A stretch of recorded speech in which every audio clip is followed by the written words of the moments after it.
Hare Krishna everyone. 4 ಯುಗಗಳಲ್ಲಿ ಶ್ರೇಷ್ಠವಾದ ಯುಗ ಯಾವುದು? ಹರಿಶ್ಚಂದ್ರನ ಸತ್ಯಯುಗ, ಶ್ರೀರಾಮನ ತ್ರೇತಾಯುಗ, ಶ್ರೀ ಕೃಷ್ಣನ ದ್ವಾಪರಯುಗ, ಇಲ್ಲ ಪಾಪಿಗಳ ಕಲಿಯುಗನ ಅಂತ ಮಹರ್ಷಿ ವೇದವ್ಯಾಸರ ಹತ್ರ ಹೋಗಿ ಕೆಲವರು ಕೇಳ್ತಾರೆ.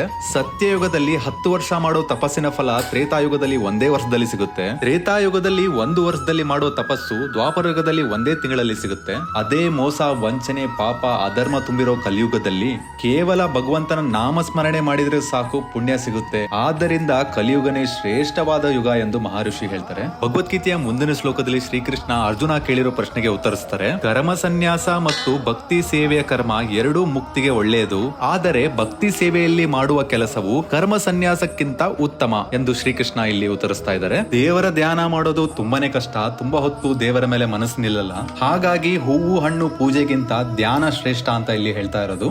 ಆಫೀಸ್ ಕೆಲಸ ಮುಗಿಸಿ ಸಂಜೆ ಜಿಮ್ಮಿಗೆ ಹೋಗಿ ಇವತ್ತು ಬ್ಯಾಕ್ ಬೈಸೆಪ್ಸ್ ವರ್ಕೌಟ್ ಮಾಡಿದೆ. ವಿಡಿಯೋ ಇಷ್ಟ ಆಗಿದ್ರೆ ಬೇರೆಯವ್ರ ಜೊತೆ ಶೇರ್ ಮಾಡಿ. ಮತ್ತೆ ನಾಳೆ ವಿಡಿಯೋಲಿ ಸಿಗೋಣ. ಬಾಯ್.